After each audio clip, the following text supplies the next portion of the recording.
Chapter 1. The Silence of Zorith. On the distant planet of Zorith, where the skies shimmered with hues of violet and the twin suns cast long shadows over the crystalline cities, the Zorathians thrived. They were a species of unparalleled auditory prowess, their language a symphony of intricate sounds and vibrations. To them, hearing was not just a sense, it was the essence of their culture, their identity, and their power. But in the heart of the grandest city, within the towering spires of the High Council, there was a girl who defied this norm. Her name was Lyra, the daughter of the High Chancellor, and she was born deaf. Lyra's father, Chancellor Karath, was a formidable leader, revered for his wisdom and strength. But his pride was shattered the day Lyra was born. The healers confirmed what he feared most. His daughter could not hear. In a society where hearing was everything, Lyra's silence was a mark of shame. Karath's disappointment was palpable. He distanced himself from Lyra, refusing to acknowledge her presence. He poured all his attention into her younger brother, Kale, who exhibited the exceptional auditory abilities expected of their kind. Lyra grew up in the shadows, her world a silent void, her only solace the vibrations she could feel through the ground and the gentle touch of her mother, who secretly taught her to communicate through touch and visual cues. Chapter 2. The Spark of Rebellion. As Lyra grew older, she became increasingly aware of the injustice of her situation. She watched as her peers excelled in their studies, their lives filled with a rich tapestry of sounds she could never experience. But Lyra was not one to be defeated. She had a sharp mind and an indomitable spirit.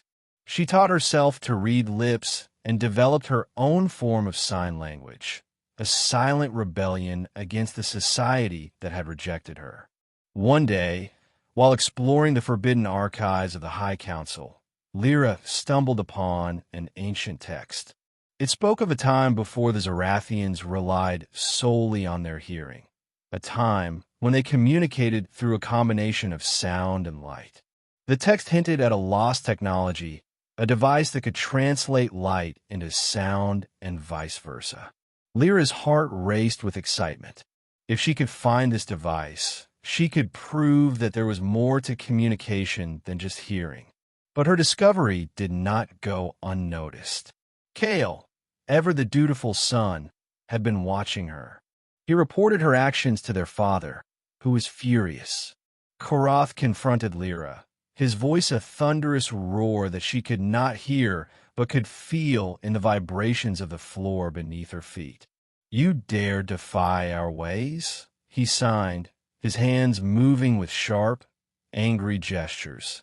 "You are an embarrassment to our family, to our entire species."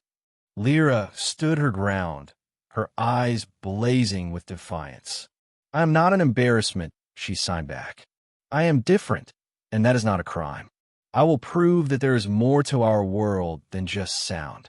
Karath's anger only grew. He banished Lyra from the city, exiling her to the desolate wastelands beyond the crystalline spires. But Lyra was not defeated. She took the ancient text with her, determined to find the lost technology and prove her worth. Chapter 3. The Wastelands and the Wanderer. The Wastelands were a harsh and unforgiving place, a stark contrast to the beauty of the city. The ground was cracked and dry, the air filled with the scent of decay. But Lyra was resourceful. She used her knowledge of the land to survive, finding shelter in the ruins of an ancient civilization. It was there that she met Ziwayan, a wanderer who had been cast out of the city for his own differences. Ziwayan was a skilled engineer, his mind filled with ideas that the High Council deemed too radical. He had been searching for the lost technology for years, driven by the same desire to prove that there was more to their world than just sound. When Lyra showed him the ancient text, Ziwayan's eyes lit up with excitement. "This is it," he signed. "This is what I've been looking for." Together, We can find the device and change everything." The two formed an unlikely alliance, their shared goal binding them together. They spent months deciphering the text, piecing together clues that led them deeper into the wastelands.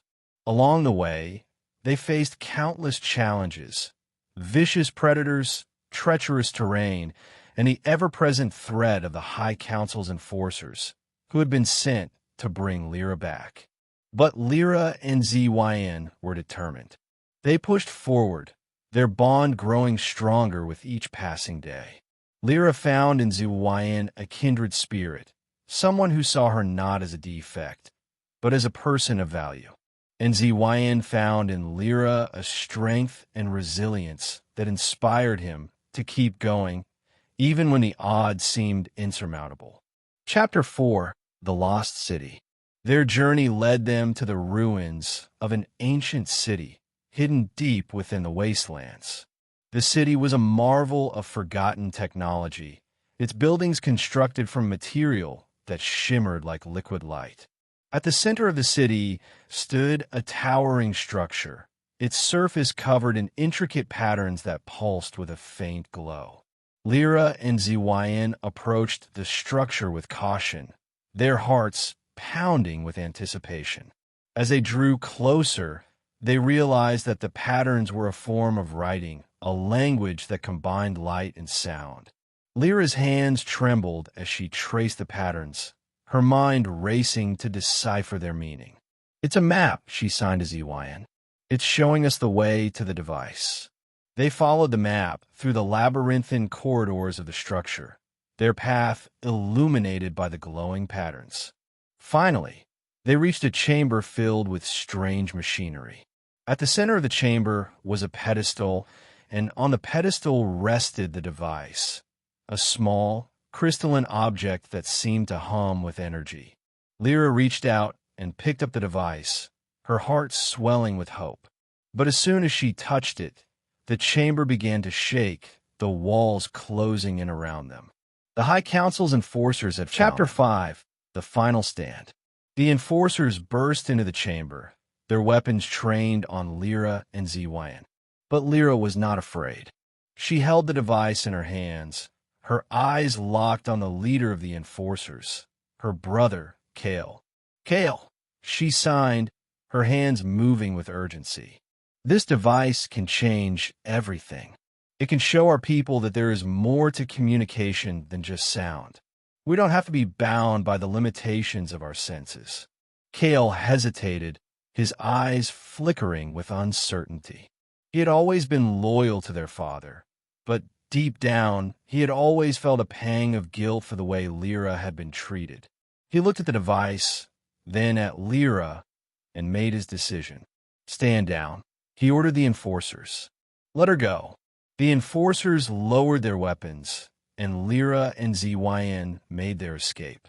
They returned to the city, where Lyra presented the device to the High Council.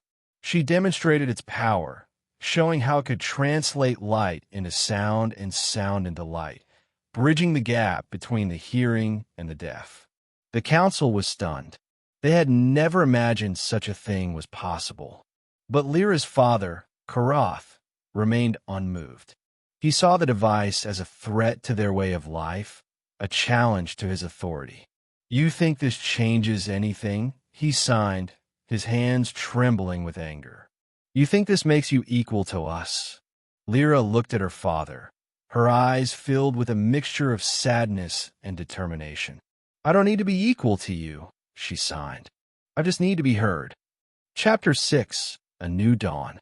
In the end, it was not Karath's approval that Lyra sought, but the acceptance of her people.